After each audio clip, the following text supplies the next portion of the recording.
మంచిదండి. ఈ సమయంలో ఈరోజు ఉపవాసము ప్రార్థన కూడికి హాజరైన మీ అందరూ కూడా ఈ రాత్రి కొన్ని మాటలను నేను చూడటానికి జాగ్రత్తగా మీ మనసులో ఉంచాలి. ఎందుకంటే సంఘము దేవునిది గనక సంఘాన్ని గురించి, ఆ సంఘంలో ఉన్న సభ్యుల గురించి, లేదా ప్రభువును నమ్ముకున్న వారి గురించి కొన్ని మాటలు పరిశుద్ధ గ్రంథమైన బైబిల్లో రాయబడ్డాయండి. వాటి గురించి ఈరోజు మనం చూద్దాం. చూడండి, పరిశుద్ధ గ్రంథమైన బైబిల్లో దేవుని వాక్యములో విశ్వాసులుగా ఎవరున్నారు అంటే అదేదో దేవుడు నేను పెట్టుకున్న పేరు కాదండి. ఆనాడు ఆది సంఘములో అపోస్తుల పరిచర్యలో దేవుడే దీన్ని ఏర్పాటు చేశాడు. దేవునికి స్తోత్రం. విశ్వాసులు ఎవరనగా సంఘములో ఉన్నవారు దేవుని పిల్లలు. ఈ దేవుని పిల్లలు దేవుని సంఘములో చేర్చబడిన వారి గురించి ఈ రాత్రి కొన్ని మాటలు నేను చూద్దాం. చూడండి, మొదటిగా విశ్వాసులు ఎవరు అనగా అపోస్తుల కార్యములోనికి మీ బైబిల్ తెరవండి. అపోస్తుల కార్యాలు 4వ అధ్యాయము 33వ వచనాన్ని చూడండి, లేదా 32 చదవండి. విశ్వసించు వారందరూ ఏక హృదయమును ఏక ఆత్మ గలవారై ఇంటిది. ఎవరును తనకు కలిగిన వాటిలో ఏది తనదని అనుకోనలేదు. వారి కలిగినదంతయు వారికి. దేవునికి స్తోత్రం చెప్పండి. హల్లెలూయా. ప్రార్థన చేసుకుందాం. పరిశుద్ధుడైన మా తండ్రి, పరిశుద్ధాత్మతో రాయబడిన ఈ మాటలను ఆయన వివరించడానికి, ప్రకటించడానికి మీ యొక్క ఆత్మ నడిపింపు, ఆత్మ జ్ఞానాన్ని మీరు మాకు దయచేయండి. ఈ పరిశుద్ధాత్మతో రాయబడిన మాటలను ఆయన ప్రకటించాలన్నా, బోధించాలన్నా పరిశుద్ధాత్మ లేనిది అది వల్ల కాదు, అది అసంభవనాన్ని నేను ఒప్పుకుంటున్నాను.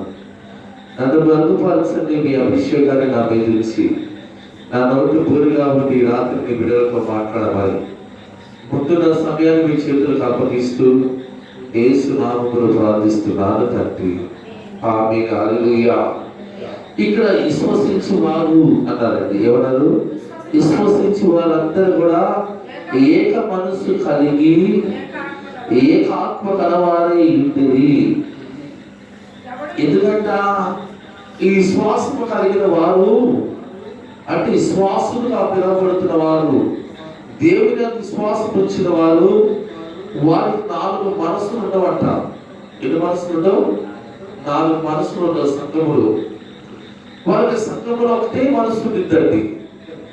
ఆ మనసు వారిని ఏ విధంగా నడిపిస్తుందంటే దేవుని కొరకు ఏదైనా చేయాలి. ఎవరి కొరకు చేయాలంట? మనుషుల కోసం కాదు, దేవుని కొరకు ఏదైనా చేయాలని ఆ యొక్క ఆలోచన, ఆ యొక్క తాపత్రయము ఆ విశ్వాసంలో ఉంటుంది. దేవునికి స్తోత్రం. వారు ఏక మనస్సు కలిగి, సంఘములో ఉన్నవారు ఆ ఏక మనస్సు కలిగి, ఏకాత్మ కలిగి దేవుని కొరకు దేన్నైనా చేయగలుగుతారు. దేవుని కొరకు ఎంతైనా దేవుని కొరకు ఖర్చు చేయగలుగుతారు. దేవునికి స్తోత్రం. వారు దేవునికి వెనకాడు, దేవునికి విషయంలో వెనకాడు. ఎవరంటే వారు అంటే సంఘములో ఉన్న సభ్యులు, అంటే దేవుని పిల్లలుగా చేర్చబడిన వారు, దేవుని పిల్లలుగా ఉన్నవారు. వారికి ఏక మనస్సు కలిగి వారికి కలిగినది కూడా వారు ఆశించగల. దేని కొరకు? వాళ్ళ ఆశంతో కూడా విశ్వాసం ఏంటంటే మనం దేవుని కొరకు ఏది చేసినా మనకు అది గొప్ప ఆశీర్వాదం అనే ఒక విశ్వాసం కలిగి వారు దేవుని కొరకు ఏక మనస్సు కలిగి వారికి కలిగినది ఏది కూడా వారి దని వారు ఎంచుకోలేదంట. దేవునికి స్తోత్రం. ఈ రోజున వాక్యం వింటున్నప్పుడు దేవుని బిడ్డలను మనం గమనించినట్లయితే ఆ రోజు ఆది సంఘము క్షేమాభివృద్ధి కొరకు అక్కడ ఉన్న సంఘములో ఉన్న చేర్చబడిన వారు ఏం చేశారంటే వారు కలిగినది దేవుని సేవ కొరకు, దేవుని పని కొరకు, ఏది కూడా దేవుని పనికి ఏది తక్కువ కాకుండా వారికి కలిగినది కూడా, వారికి కలిగి ఉన్నది ఏది కూడా ఆ తక్కువ కాని దాని కొరకు వారికి ఉన్నదంతా కూడా దేవుని పని కొరకు ఖర్చు పెట్టేశారంట. దేవునికి స్తోత్రం. వారు ఏం కలుగుతారంటే వారు 4 మాటలేవండి. వారు ఉన్నవాళ్ళు అందరూ కూడా ఏక మనస్సు ఉంది. ఒక ఆయన తీస్తే ఇంకొక ఆయన ఎక్కువ రాదు. దేవుని విషయంలో రాజీ పడకూడదు, దేవుని విషయంలో ఎన్నిక వేయకూడదని వారు ఏక మనస్సు కలిగి దేవుని పని కొరకు వారి ఏక మనస్సు కలిగి వారు దేవుని పని కొరకు ఎంతైనా సరే ఖర్చు చేయగలిగిన ఆ విశ్వాసం భావం ఉందంట. దేవునికి స్తోత్రం. వారి గురించి ఇక్కడ రాయబడింది చూడండి. 5వ అధ్యాయము 13వ వచనం చూడండి. అపోస్తలుల కార్యము 5వ అధ్యాయం 13వ వచనం. కడప వారిలో ఎవడను వారితో కలుసుకొనుటకు తెగింపలేదు కానీ ప్రజలు వారిని గణపరచుచుండిరి. పురుషులను స్త్రీలను అనేకులు మరి ఎక్కువగా విశ్వాసులే అంటే ఇక్కడ ఏం రాయబడిందంట? ఇక్కడ విశ్వాసులు అని రాయబడుద్ది. అంటే ఆ దినాల్లో ఇటువంటి కార్యాలు చేసినప్పుడు సమయంలో అద్భుతం జరిగినప్పుడు ఎవరు కూడా తెగింపు చేయలేదట.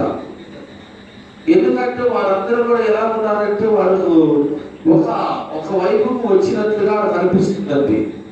వాళ్ళందరూ చిన్నలు పెద్దలు అందరూ కూడా స్త్రీలే వాళ్ళందరూ కూడా విశ్వాసులు ఏం చేశారంట? విశ్వాసులే ప్రభుని చేర్చబడింది. ఆ దినాలు ఇంకా ఏం చేయాలంటే వాళ్ళు విశ్వాసం ఎంత ఏం చేయాలంటే దేవుని వైపు చేర్చబడ్డారు. ఈరోజు వాక్యం వింటున్నప్పుడు దేవుని బిడ్డలను గమనించినట్లయితే సంఘములో దేవుడు మన పట్ల చూస్తున్న కార్యాలను బట్టి మనం దేవుని పక్షాన నిలబడాలి. మనం దేవుని పక్షానికి రావాలి. అంతేగాని నీవు దేవుని సంఘములో ఒక మనుషుల పక్షాన లేదా ఒక వ్యక్తుల పక్షాన లేదా ఇంకొక విధమైన పక్షాన ఉంటే అది ఏమాత్రము కూడా విశ్వాసమైన మనకు అది సరైనది కానే కాదు. మన విశ్వాసం ఏంటంటే మన విశ్వాసాన్ని వృద్ధి పొందించుకోవాలంటే మన విశ్వాసం మనం ఎదగాలి. అలా ఎదగాలంటే విశ్వాసము విశ్వసించిన వారందరూ కూడా అంటే విశ్వాసం అందరూ కూడా ఎవరు పక్షాన ఉండాలి? ఎవరు పక్షాన ఉండాలంటే మనం దేవుని పక్షాన ఉండాలి. అంతేగాని మనం మనుషుల పక్షాన ఉండకూడదు. మనం సమాజంలో ఉంటున్న మనము ఎన్ని ఇబ్బందులు వచ్చినా, ఎన్ని వ్యతిరేకతలు కలిగినా, ఎటువంటి పరిస్థితులు మనం ఉంటున్నా మనం వాటి వైపు నిలబడకూడదు. మనం ఎవరి వైపు నిలబడాలంట? దేవుని పక్షాన మనము నిలబడాలి. దేవునికి స్తోత్రం. అది మన విశ్వాసము. అందుకని దేవుని వాక్యంలో రాయబడింది. అటువంటి వాక్యం గురించి రాయబడిన మాట ఏంటంటే వారు విశ్వాసులు. ఎవరంట రాయబడింది? విశ్వాసులందరూ చెందిపోవాలా, అది విడిచిపెట్టి వెళ్ళిపోవాలా. వాళ్ళందరూ కూడా దేవుని పక్షాన్ని నిలబడ్డారు. ఏదైనా కష్టం వచ్చినప్పుడు కొంతమంది దేవుడిని విడిచిపెడతారండి. ఏదైనా ఇబ్బంది కలిగినప్పుడు సంఘాన్ని విడిచిపెడతారు. అయితే అలాగే విడిచిపెట్టిన విశ్వాసులైన మనకు తగదు అని బైబిల్ వాక్యం తెలియజేయబడుతుంది. ఏం చేయాలంటే నువ్వు దేవుని పక్షాన్ని నువ్వు కలిగిన సమస్యను ఆయన తొలగిస్తాడు. నువ్వు కలిగిన బాధను తీసివేస్తాడు. నీకున్న ఇబ్బందులు తొలగిపోతాయి. నువ్వు ఆశీర్వాదకరంగా ఉంటావు. నువ్వు దీవెనకరంగా ఉంటావు. నీ పక్షాన దేవుడు బలమైన కార్యాలు జరిగించడం ప్రారంభిస్తాడు. దేవునికి స్తోత్రం. చెప్పండి హల్లెలూయా. ఎవరి పక్షాన ఉండాలంట? మనము దేవుని పక్షాన ఉండాలి. అలా ఉన్నప్పుడు ఏం జరిగిందో చూడండి. అందుచేత పేతురు ఇది మరింత సమూహ రోగులను వీధులను తెచ్చి వారిలో ఎవరి మీద ఆయన నీడ పడాలని మంచం మీద పరుపుల మీద మరి యెరూషలేము చుట్టూ పట్టణము జనులు రోగులను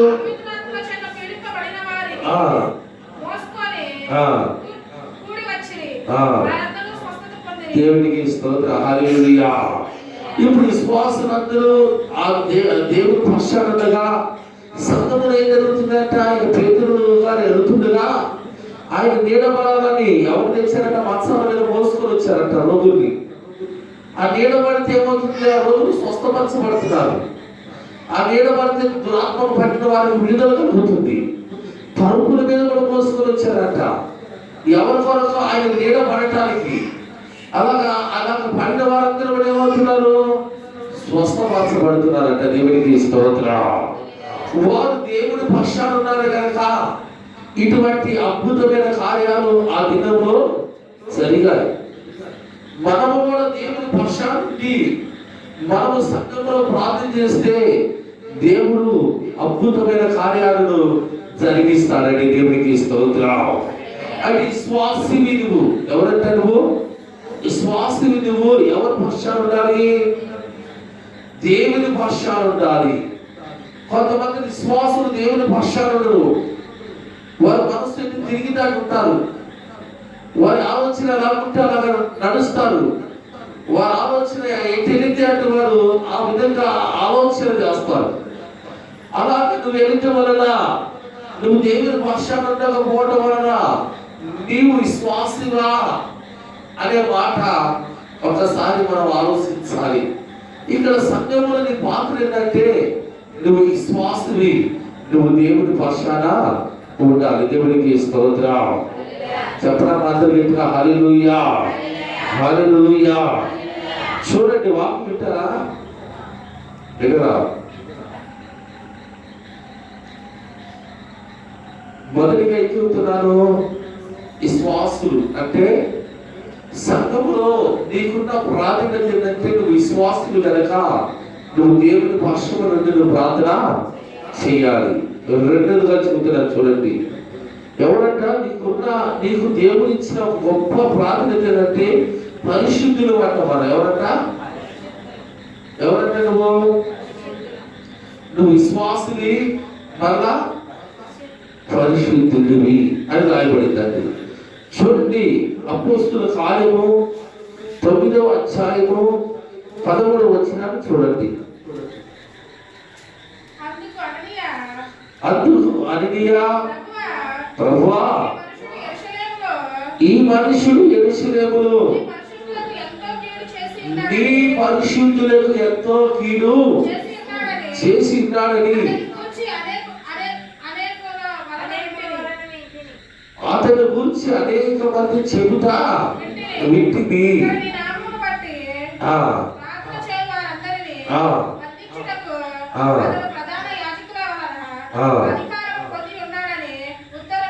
దేవునికి స్తోత్రం. చెప్పండి గట్టిగా హల్లెలూయా.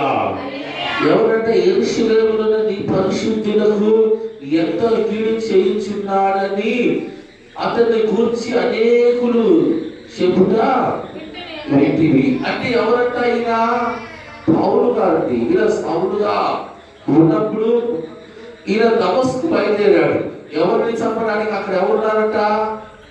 పరిశుద్ధులు ఉన్నారంట. ఎవరంటండి? ఇట్టున్నారా? చెప్పండి హల్లెలూయా. ఏం చేస్తారంట? పౌలు గారు ఆ యొక్క దమస్కు బయలుదేరాడు. ఎవరు చంపడానికంటే అక్కడ పరిశుద్ధులు ఉన్నారు. అంటే సంఘాన్ని గురించి దేవుడు మరి ఒక మంచి ప్రాముఖ్యమైన మాటలు మనకు తెలియజేస్తున్నాడండి. సంఘములో నువ్వు ఎలా ఉన్నావు అంటే ఒక విశ్వాసిగా ఉన్నావు. రెండోదిగా దేవుడు ఏమంటున్నాడు తెలుసా? సంఘాల గురించి, సంఘ బిడ్డల గురించి వారు పరిశుద్ధులు అంటున్నాడు. దేవుడికి స్తోత్రం. ఇప్పుడు నువ్వు నీ పాత్ర ఏంటంటే సంఘంలో నువ్వు పరిశుద్ధుడివి, పరిశుద్ధురాలివి. ఇప్పుడు నువ్వు అపవిత్రమైన పనులు చేయొచ్చు అంటే ఆ అపవిత్రమైన మాటలు కానీ అపవిత్రమైన పనులు కానీ నువ్వు చేయడానికి వీలు లేదు. ఏదంట వీలు లేదు. ఎందుకంటే దేవుడు వాక్యం మనకు తెలియచేయబడుతున్న మాట, నేను పరిశుద్ధుని కనుక మీరు కూడా పరిశుద్ధులే ఏంటండి అన్నాడు. ఇక్కడ మనం గమనించినట్లయితే ఈ యొక్క సౌలు ఆ యొక్క దమస్కు బయలుదేరాడు. అక్కడ ఎవరు చంపడానికి అంటే పరిశుద్ధులు. ఎవరున్నారంటే ప్రార్థన చేసే వాళ్ళు పరిశుద్ధులు అంటారు. దేవునికి స్తోత్రం. దేవుని పిల్లలు ఏమంటారంటే పరిశుద్ధులు అని అంటారు. ఇక్కడ రాయబడిన అక్కడ పరిశుద్ధులు ఉన్నారు. నీ పరిశుద్ధులను వారు కీడి చేయటం అంటే హాని చేయటము అనేక మంది చెబుతుండగా మేము విన్నాము అని ఎవరంటున్నారు? అననీయ దేవునితో మాట్లాడుతున్నాడు. దేవునికి స్తోత్రం. చెప్పండి హల్లెలూయా. అటువంటి వాడి కొరకు మనం ప్రార్థన చేయమంటున్నావా? అటువంటి వాడి కాడికైనా నిలబడుతున్నావా అన్నప్పుడు ప్రభు అన్నాడు, తనను నేను ఏర్పరుచుకున్నాను, తనను నా కొరకు ఒక బలమైన సాధనంగా వాడుకోబోతున్నాను అనే ఒక మాట. ఆ శ్రమలు, ఆ కష్టాలన్నింటినీ తను భరిస్తాడని చెప్పి ఆ సమయంలో అననీయ వెళ్ళి సౌలు కొరకు ప్రార్థించినప్పుడు ఆ కన్నులో ఉన్న ఆ పొరలు రాలిపోయి దేవుడు చూపును ప్రసాదిస్తాడండి. దేవునికి స్తోత్రం. చెప్పండి హల్లెలూయా. అంటే అక్కడ ఎవరి మీదకి వెళ్తున్నాడంటే ఆ పరిశుద్ధులను చంపడానికి. సంఘాన్ని చలాచలం చేశాడు. మరి స్త్రీలు పురుషులు లాక్కు చేస్తున్నాడు, చుట్టుపట్టుకుని ఈడ్చుకొస్తున్నారు, వాళ్ళు చంపేస్తున్నాడు. పరిశుద్ధున్నారు. ప్రార్థన చేసే వాళ్ళు ఎక్కడున్నారంటే నమస్తు బయలుదేరాడు. బయలుదేరినప్పుడు దేవుడు ఆ యొక్క దర్శనాన్ని తను చూడగలిగాడు. దేవునికి స్తోత్రం. చెప్పగలిగి హల్లెలూయా. అక్కడ రాయబడిన మాట నీ పరిశుద్ధులకు ఎంతో కీడు ఏం చేశాడంట? ఎంతో కీడు చేస్తున్నాడని అతని గురించి అనేకులు వలన పెట్టింది. ఎందుకంట ఇతడు నీ నామమును బట్టి ప్రార్థన చేయవారందరినీ బంధించుటకు ఇతడు ప్రధాన యాజకుడి యొక్క అధికారము పొంది ఈనాడని ఉత్తరము ఇచ్చేది.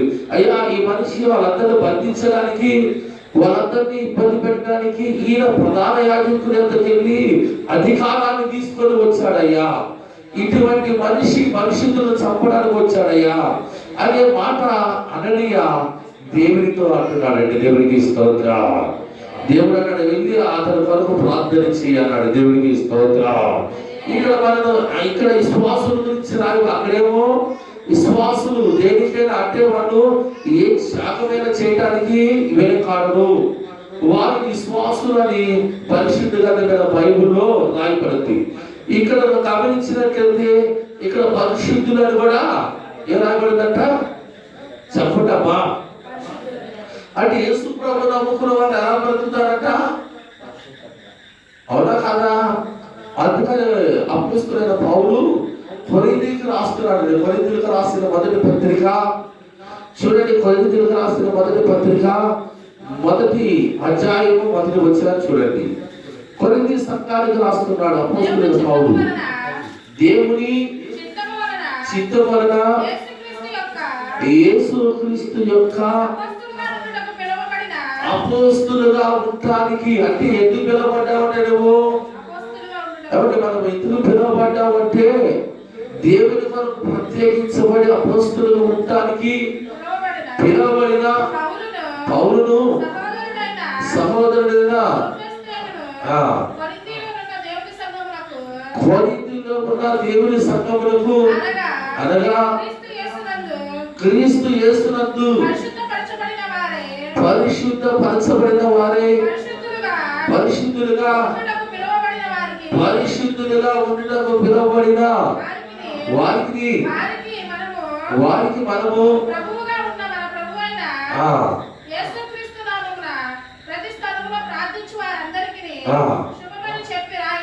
దేవునికి స్తోత్రం. హల్లెలూయా.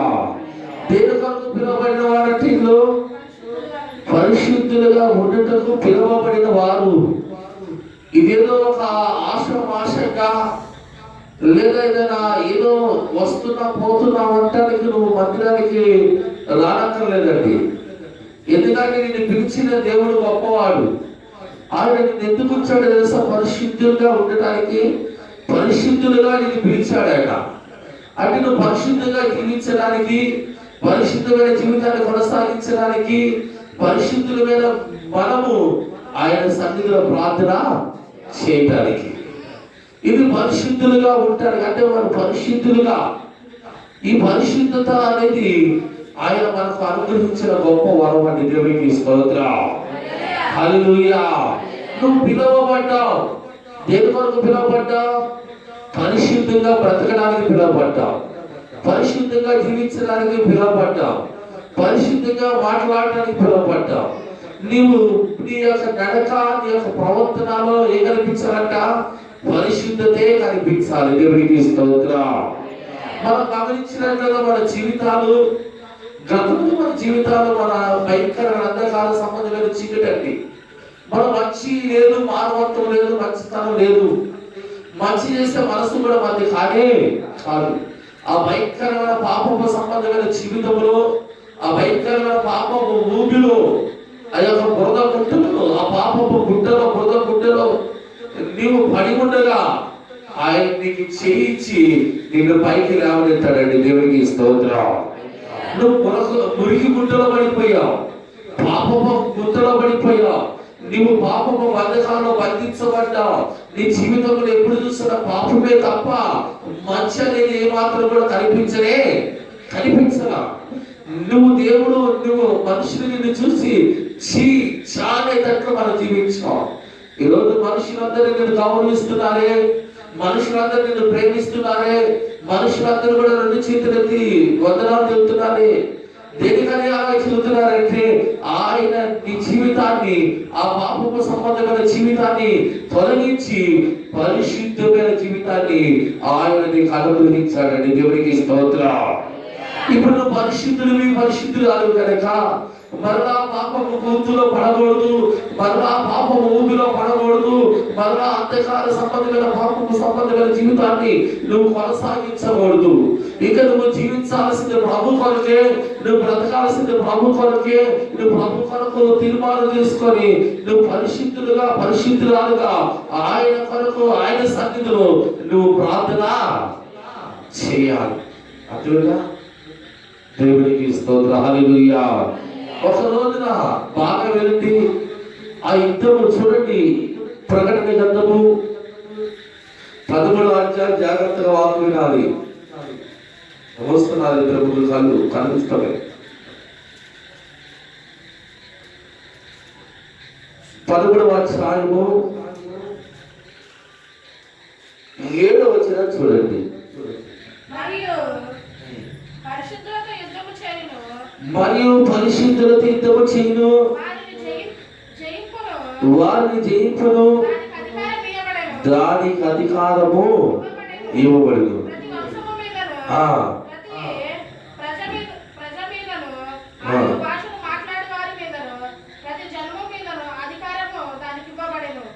దేవునికి స్తోత్రం. హల్లెలూయా. ఈ యుద్ధము చేసే ఆ పరిస్థితి ఆ యొక్క ఎవరి మీద యుద్ధం చేస్తుందంట?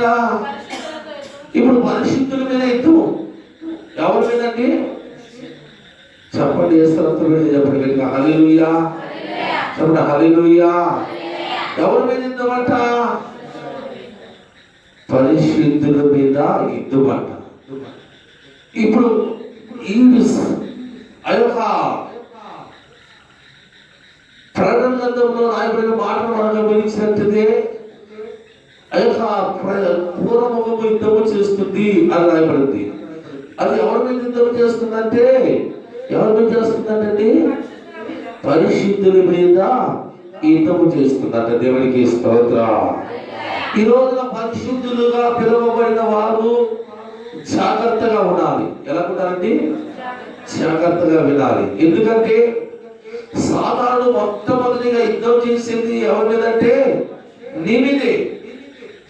వాడు వాడు ఎలాగా నిన్ను పడగచ్చి కొట్టాలా, ఏ విధముగా నిన్ను ఇబ్బంది పెట్టాలా, ఏ విధముగా నిన్ను ఇబ్బందిని పాలు చేయాలని వారిని మీద ప్రయత్నిస్తూనే ఉంటాడు. దేవుడికి స్తోత్రం.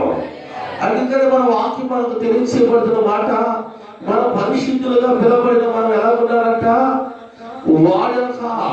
వాడు యుద్ధానికి వచ్చాడు, వాడు జయించే ఆ బలం ఉండాలా వద్దా? చెప్పండి, ఉండాలి. చెప్పండి హల్లెలూయా. వాడు జయించే బలం మనకు ఉండాలి. యుద్ధానికి వచ్చిన వాడు చేతులు ఏముంటుందంట? చెప్పండి, ఎవరి ఏముంటుందో చేతిలో? యుద్ధానికి పోయేవాడు ఏం తీసుకుపోతాడు? చెప్పలేమ్మా, వాళ్ళు తీసుకుపోతారా? యుద్ధానికి వెళ్ళేవాడు చేతిలో ఒక బలమైన ఆయుధం వంటి కత్తి ఇలాంటి వీట అలాంటి తీసుకొని వెళ్తాడు. మరి ప్రార్థనకు వచ్చే మనం ఏం తీసుకుని రావాలి? మన చేతిలో ఉండాలి ఏది? బైబిలా? తెస్తున్నారా మీరు ఎవరైనా? చెప్పదమ్మా, మీ చేతిలో బైబిల్ తెస్తున్నారా? అబద్ధం వాడు చెప్పండి, చెప్పండి. మీ మీద నీకే నమ్మకం లేదు, అందుకని ఏం చేస్తారు తెలుసా? ఈ బైబిల్ ఎట్లా సంకలో పెట్టి గట్టిగా చేసి వేస్తారు. ఏసు రక్తమే చెప్పండి గట్టిగా హల్లెలూయా. ఏం వేస్తారు? యుద్ధానికి వెళ్ళేవాడు ఏం తీసుకొని పోతాడంటే కత్తి తీసుకొని పోతాడు. ప్రార్థనకు వచ్చి నువ్వు ఏం తీసుకొని రావాలి? బైబిల్ కృపయ అట్లా చేతితో పట్టుకొని రావాలి లేదా? ఇట్లా పట్టుకొని కనపడాలి. ఎందుకో నా చేతిలో ఏముంది? యుద్ధానికి వెళ్ళేవాడు ఏం చూపిస్తాను? నా చేతిలో ఆయుధం ఉంది, కత్తి ఉంది. మరి నువ్వు ప్రార్థనకి వెళ్తున్నప్పుడు మందిరానికి వచ్చినప్పుడు ఎలా రావాలి? నీ చేతిలో ఉండాలి, ఆయుధం ఉండాలి. ఏం ఆయుధం? బైబిల్. ఈ బైబిల్ మనం ఎలా ఉపయోగిస్తున్నామండి? పరిశుద్ధులు బైబిల్ తేడా కూడా చాలా వలగట్లా. భయం బైబిల్ పట్టుకోవడానికి కూడా భయపడుతుంది. దెయ్యాలు భయపడతాయి బైబిల్ పట్టుకోవడానికి. మనం ఎందుకు భయపడాలి? చెప్పండి, దేవుడికి స్తోత్రం చెప్పండి గట్టిగా హల్లెలూయా. అంటే నువ్వు బైబిల్ పట్టుకొని రాలేకపోతున్నావు. ఎట్లా పట్టుకుంటున్నావు? ఇట్లా ముసుగేసుకొని వస్తున్నావు, చర్చిలో వచ్చి బైబిల్ ఎట్లా తెస్తున్నావు అంటే ఇది ఏమైపోతుంది? మరుగు చేయబడుతుంది. మరుగు చేస్తున్నావు. దేవుని వాక్యాన్ని నువ్వు మరుగైనట్టు చేస్తున్నావు.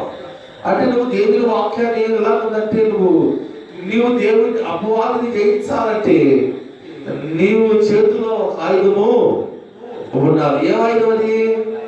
వాక్యం అనే ఖడ్గం ఉండాలి. దేవునికి స్తోత్రం చెప్పండి హల్లెలూయా. పరిశుద్ధుల చేతులు ఏముండాలంట? వాక్యం అనే ఖడ్గం ఉండాలి. నువ్వు పరిశుద్ధుడు కనుక మీరు పరిశుద్ధులే బ్రతకంటూ ఉండండి అన్నాడు. దేవునికి స్తోత్రం చెప్పండి హల్లెలూయా. చెప్పండి హల్లెలూయా, హల్లెలూయా. జాగ్రత్తగా వాక్యం వినండి. నేను చూస్తున్నాను, నేను చెప్పలేను, అది నాతో పాటు ఇది. మీరు గుర్తుపెట్టుకుని జాగ్రత్త వాక్యం వినండి. కళ్ళు నా వైపు చూడండి. బైబిల్ వాక్యం చెప్పినప్పుడు వాక్యం చదవనప్పుడు బైబిల్లో వాక్యం చదవండి. వాక్యం చేసేటప్పుడు నా మొహం చూడండి. నువ్వు కిందకి తల వచ్చావంటే అది సరైనది కాదు. దేవునికి స్తోత్రం చెప్పండి. ఒకటి, విశ్వాసులు దేవుని కొరకు దేనిని చేయడానికి వాళ్ళలో ఐక్యత ఉంటుంది. రెండోదిగా పరిశుద్ధులుగా పిలువబడ్డాం. మనం పరిశుద్ధులుగా జీవించాలని వాక్యం మనకు తెలియచేయబడుతుంది. దేవునికి స్తోత్రం. మూడోదిగా సహోదరులు ఏంటంట? ఏం పిలువబడిందంటే పరిశుద్ధులని మన బైబిల్లో ఏం రాయబడిందంటే సహోదరులు అని రాయబడిందంటే. చూడండి, అపోస్తలుల కార్యము 12వ అధ్యాయము 17వ వచనం చూడండి.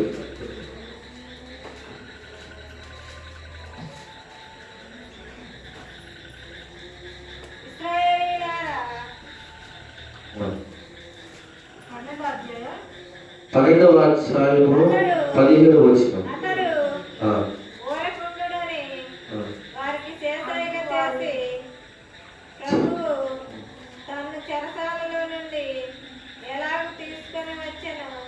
వారికి వివరించి యాకోబుకును సహోదరులకును ఈ సంగతులు తెలియజేయడని చెప్పి బయలుదేరి ఏదో ఒక చోటికి దేవునికి స్తోత్ర. హల్లెలూయా. చెప్పండి హల్లెలూయా. ఎవరికంటే యాకోబుకును సహోదరులకు, అంటే ఎవరంటండి? పేతురు సరసాలలో ఉన్నాడు, సంఘమంతా ఏం చేస్తుంది? నిద్రపోతుంది. అంతేనా? చెప్పండి ఎలా చేస్తున్నారంట? వాళ్ళు ఆసక్తి కలిగి, అత్య ఆసక్తి కలిగి వాళ్ళు ప్రార్థిస్తున్న సమయంలో వారు ఇంకా ప్రార్థన చేస్తూనే ఉన్నారు. పేతురు అన్న, అయ్యా పేతురు నన్ను నడిపించి, అయ్యా పేతురు నన్ను విడుదల చేయంటే ఆయన తలుపు కాడుకొచ్చి తలుపు కొడుతున్నాడంటే ఒక చిన్నది గుర్తుపట్టి, ఇదిగో పేతురు అన్న మన ఎందుకు వచ్చాడు అని. వాళ్ళ అమ్మ పేతురు శేషాల్లో ఉంటే ఆయన ఇక్కడికి రావడం ఏంటి, మరి ప్రార్థన ఎందుకు చేస్తున్నావు? అర్థమైందా? యేసు రక్తం ఏం చేసేప్పటికీ హల్లెలూయా. చెప్పండి హల్లెలూయా. మరి ప్రార్థన ఎందుకు చేస్తున్నావు అంటే అలా చేస్తున్న సమయంలో ఆయన అంటున్నాడు, ఆ విషయం యాకోబుకి ఎవరు చెప్పారట? సహోదరులకి. అంటే పరిశుద్ధ గ్రంథమైన బైబిల్లో దేవుని పిల్లలను సహోదరులుగా, అంటే సహోదరులు ఐక్యత కలిగి నివసించుట ఎంత మేలు, ఎంత మనోహరం. అంటే సహోదరుల మధ్యలో ఏముండాలంట? ఆయన ఏం చేశాడు? వచ్చి సహోదరులు చెప్పాడు, ఇదిగో దేవుడు ఇటువంటి కార్యం చేశాడు అని సహోదరులతో కలిసి తనకు కలిగిన ఆ ఆత్మ సంబంధమైన అనుభూతిని వారి మధ్యలో పంచుకున్నాడండి. దేవుడికి స్తోత్రం. ఇప్పుడు దేవుడు వాక్య పరిశుద్ధమైన బైబిల్ మనకు తెలియచేయబడుతున్న మాట, నీవు సహోదరుడివి అని రాయబడుతుంది. చూడండి, రోమిలికి రాసిన పత్రిక 1వ అధ్యాయము 11వ వచనంలో మీ బైబిల్ తెరవండి. సహోదరులారా, నేను ఇతరుల వలె అన్ని జనుల్లో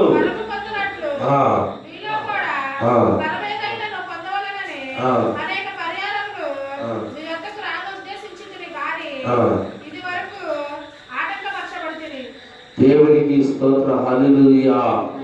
ఇక్కడ రాయబడిన మాటను మనం గమనించినట్లయితే ఇక్కడ సహోదరులారా అనుంది. ఏముందంట? ఇప్పుడు ఏంటంట? సహోదరులుగా. అంటే మనము ఎవరంట? సహోదరులు, సహోదరులు. దేవునికి స్తోత్రం. చెప్పండి హల్లెలూయా. చెప్పండి హల్లెలూయా. హల్లెలూయా. ఎవరంట మనము? అక్కడ సహోదరులారా అన్నాడు. ఆయన బోధిస్తాం. అంటే మనము సహోదరులుగా పిలువబడ్డాం. అంటే మనకి ఎవరైనా ఉన్నారయ్యా అంటే ఒక సంఘంలో ఎలా ఉండాలంటే మన సహోదరులు సహోదరులు ఐక్యత కలిగి ప్రేమ కలిగి ఉండాలి. మన లోకంలో ఎలా ఉన్నా సరే దేవుని పిల్లలుగా, దేవుని బిడ్డలుగా, దేవుని సంఘముగా పిలువబడిన మనము, చేర్చబడిన మనము, మనలో ఆ ప్రేమ, ఆ ఐక్యత, ఆ సమాధానము, ఆ నెమ్మది సహోదరుల మధ్యలో ఉండాలండి. దేవునికి స్తోత్రం. సహోదరులు ఒకరు పలకరించుకోవాలి. నీ కష్టాన్ని వాళ్ళకి చెప్పుకోవాలి, అయ్యా సహోదరుడా నా కొరకు ప్రార్థన చేయమని. సహోదరులు కూడా పలకరించుకోవాలి, సహోదరి నా కొరకు ప్రార్థన చేయక, అక్క నా కొరకు ప్రార్థన చేయ, నా కుటుంబం కొరకు ప్రార్థన చేయమని తమను తాము తగ్గించుకొని చెప్పుకోవాలండి. చాలా మంది మనసులో ఒక ఆలోచన ఉంటుంది, నేను ఆమె చెప్పింది ఏంటి, ఆవిడ నా కోసం ప్రార్థన.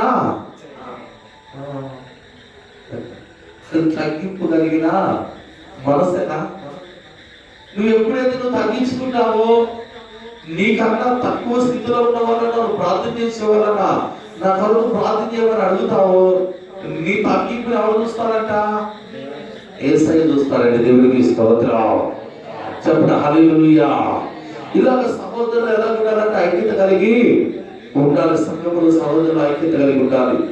ఒకరి కొరకు ఒకరు ప్రార్థన. పౌలు గారు అన్నారండి, మీరు ఒకరి కొరకు ఒకరు ప్రార్థన చేసుకోండి. నీ కష్టాన్ని ఏమని సహోదరికి చెప్పుకుంటే నాకు తప్పే ఉందండి, నాకు నా పరిస్థితి లాగా లేదా నాకు ఆరోగ్యం బాగా, సహోదరి ప్రార్థన, అక్క ప్రార్థించి, అక్క ప్రార్థించి, అక్క నువ్వు అడిగే ఆ మనసే నేను స్వస్థపరుస్తుంది. దేవునికి స్తోత్రం. నువ్వు అడిగే ఆ మనసే నేను స్వస్థపరుస్తుంది. నువ్వు అడిగే ఆ విధానమే దేవుడు. నువ్వు ఎప్పుడైతే అలాగే నువ్వు తగ్గించుకుంటావో దేవుడిని పట్ల గొప్ప కార్యాలు చేయడానికి ఆయన ఎప్పుడు కూడా ఆయన ద్వారాలు తెలిసే ఉంచుతాడు, కానీ ద్వారాలు మూసి ఉంచాడండి. దేవునికి స్తోత్రం. మనమేంది ఆమె చెప్పేది, మనమేంది ఆయన చెప్పేది, మేము చేసుకుంటున్నాం ప్రార్థన. అది కాదండి. ఆ మనస్సున్నంత కాలం సహోదరులు మధ్య ప్రేమ ఉండదు, వారి మధ్య ఐక్యత ఉండదు. దేవునికి స్తోత్రం. చెప్పండి హల్లెలూయా. ఎన్ని మాటలు చెప్పారు ఇప్పటికి? ఏం చెప్పారు? మొదటిగా 2, 3, 4 క్రైస్తవులు. ఎవరంటారు క్రైస్తవులని? ఎవరంటారు చెప్పండి? యేసు ప్రభువాన్ని నమ్ముకున్న వాళ్ళు, యేసు ప్రభువు రక్తంలో కడగబడిన వారిని క్రైస్తవులు అంటారు. దేవుడికి స్తోత్రం. వారు ఏ కులమైనా కావచ్చు, వారు ఏ మతమైనా కావచ్చు, లేకపోతే వారి యొక్క ఏ స్థితిలో ఎలాగున్నా వాళ్ళ భాష మారవచ్చు, వాళ్ళ రంగు మారవచ్చు, ఏదైనా కావచ్చు. కానీ మెట్టుకు మాత్రం యేసు ప్రభువు రక్తంలో కడగబడిన వారిని క్రైస్తవులుగా పిలువబడతారు. దేవుడికి స్తోత్రం. అయితే క్రైస్తవులు అనేది పిలువబడడానికి చాలా ప్రాముఖ్యత ఉందండి. దానికి ప్రాధాన్యత ఏంటంటే దేవుడి బిడ్డలు. ఎవరు క్రైస్తవులు కాలేదు, ప్రభు బిడ్డలకి ఆ ప్రాధాన్యత ఉంది. ప్రభు బిడ్డలకి ఆ యొక్క గొప్ప భాగ్యాన్ని దేవుడు ఇచ్చాడండి. దేవుడికి స్తోత్రం. చెప్పండి హల్లెలూయా. చూడండి, అపోస్తుల కార్యము 11వ అధ్యాయంలోనికి మీ బైబిల్ తెరవండి. వింటున్నార వాక్యం? 2 చేతులు పైకెత్తి హల్లెలూయా చెప్పండి. ఇంకొద్ది గట్టిగా హల్లెలూయా చెప్పండి. జాగ్రత్తగా వాక్యం వినండి. 11వ అధ్యాయము 26వ వచనాన్ని చదవండి. వారు కలిసి 1 సంవత్సరం అంతయు సంఘములో ఉండి బహు జనములకు వాక్యమును బోధించిరి. మొట్టమొదట అంతికాయలో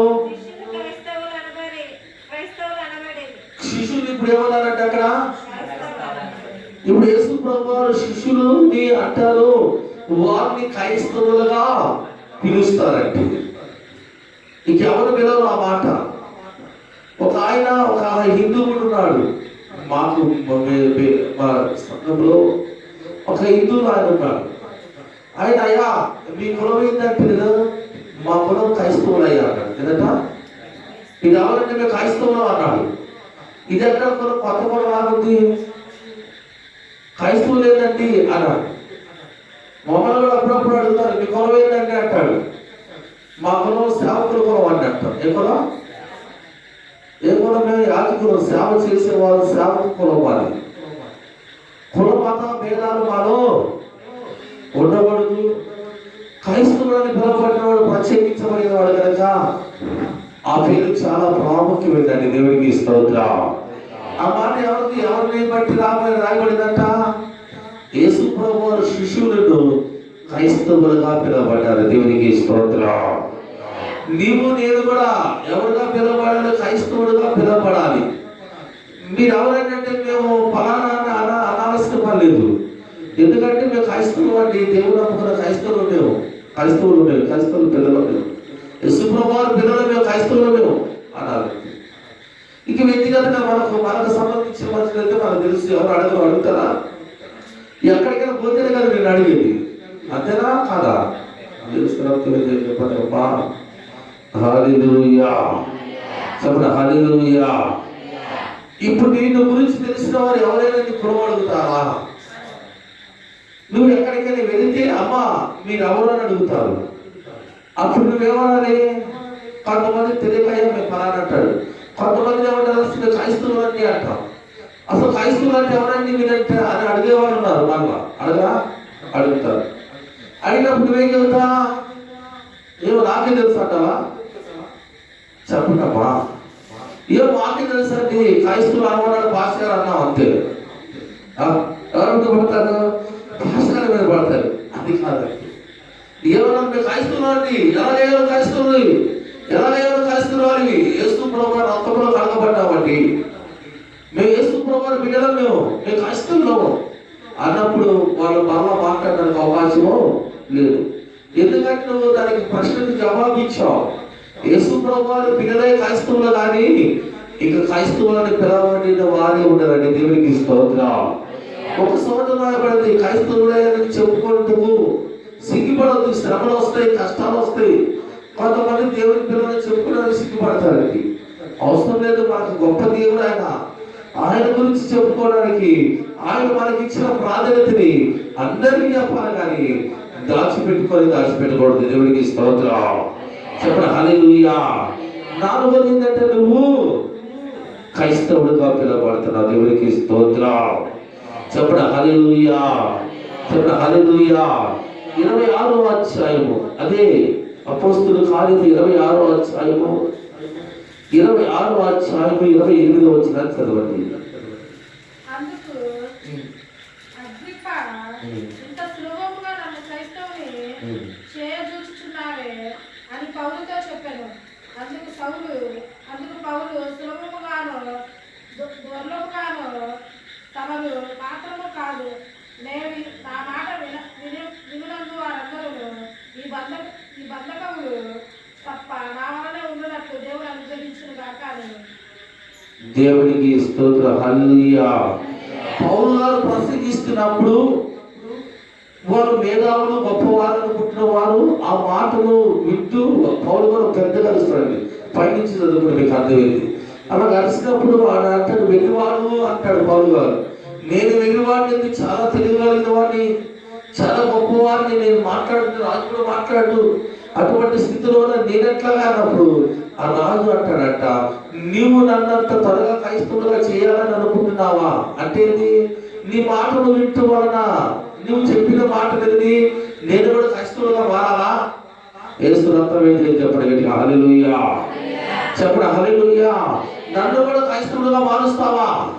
ఇది అంత సులభమా అన్నాడంటే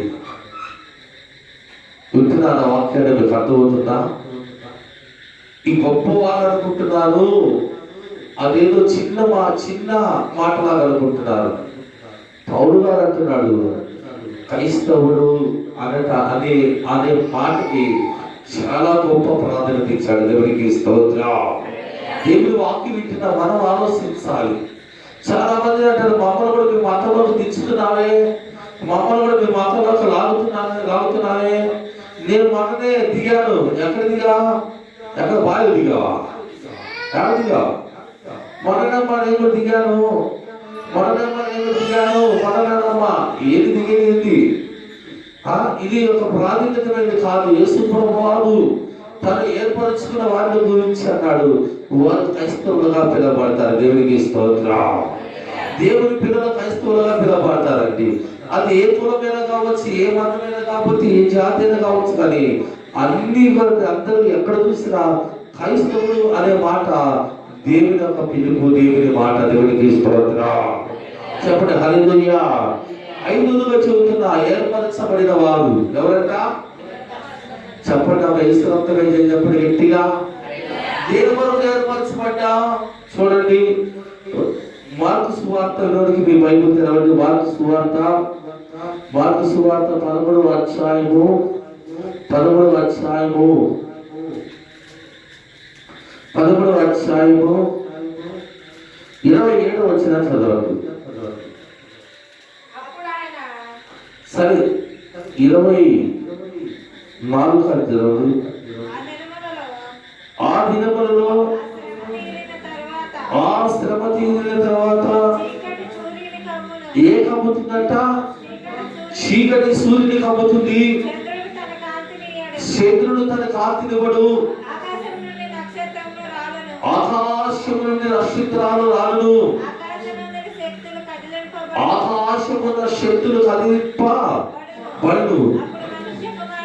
అప్పుడు మనిషి కుమారుడు మహాప్రభావముతోను మహిమతోను మేఘాలు వచ్చుట చూచెదరు. అప్పుడు ఆయన తన దూతలను పంపి భూమి అంతయు మొదలుకొని ఆకాశమంతము వరకు నలుదిక్కుల నుండి తాను ఏర్పరచుకున్న వారిని పోగు చేయించను. దేవునికి స్తోత్రం. చెప్పండి హల్లెలూయా.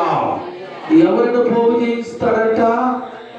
తనను ఏర్పరచుకున్న వాడిని. ఎవరంటే ఏర్పరచబడిన మనము. ఆయన నలుదిక్కుల నుండి తన దూతలను పంపించి పోగు చేస్తాడంట. ఏం పోగు చేస్తాడంట? గొల్లవాడు గొర్రెలను పోగు చేసినట్టు, మేకలను పోగు చేసినట్లుగా ఆ దినమున వేర్పరచబడిన వారు గురించి నేను చెబుతున్నాను. వేర్పరచబడిన వారు పోగు చేయబడతారంట. దేవునికి స్తోత్రం. అంటే దేవుడు ఏర్పాటు చేసుకున్న వారు, అంటే పరిశుద్ధంగా బ్రతికిన వారిని, పరిశుద్ధంగా జీవించిన వారిని ఆయన మేఘాలలో వచ్చినప్పుడు వీళ్ళందరినీ కూడా అక్కడ దేవదూతలు పంపించి వాళ్ళందరినీ కూడా వారిని అక్కడ పోగు చేస్తారంట. దేవునికి స్తోత్రం. ఆ రోజున యేసుక్రీస్తు ప్రభువారు ఆయన మేఘాలుడే వస్తాడంట. దేవునికి స్తోత్రం. ఏర్పరచబడిన నిన్ను ఏంటంట? పోవు. చాలా మంది ఏర్పరచబడతారు కానీ నిలకడగా ఉండరు. ఉంటారా? పిలువబడిన నీవు, ఏర్పరచబడిన నీవు నీకున్న గొప్ప ప్రాధాన్యతను గుర్తిరగకుండా నీ జీవితాన్ని నష్టాన్ని చేసుకుంటున్నావు, నీ జీవితాన్ని పాడు చేసుకుంటున్నావు, నీ శ్వాసము పాడైపోతుంది, నీ జీవితంలో ఇబ్బందికరమైన పరిస్థితులను తెచ్చుకుంటున్నావు. ఏర్పాటు చేయబడిన నీవు ఆయన వచ్చినప్పుడు ఆయన దూతలను పంపి ఆ ఏర్పరచబడిన వారందరినీ కూడా పోగు చేస్తాడట. దేవునికి స్తోత్రం. హల్లెలూయా, హల్లెలూయా.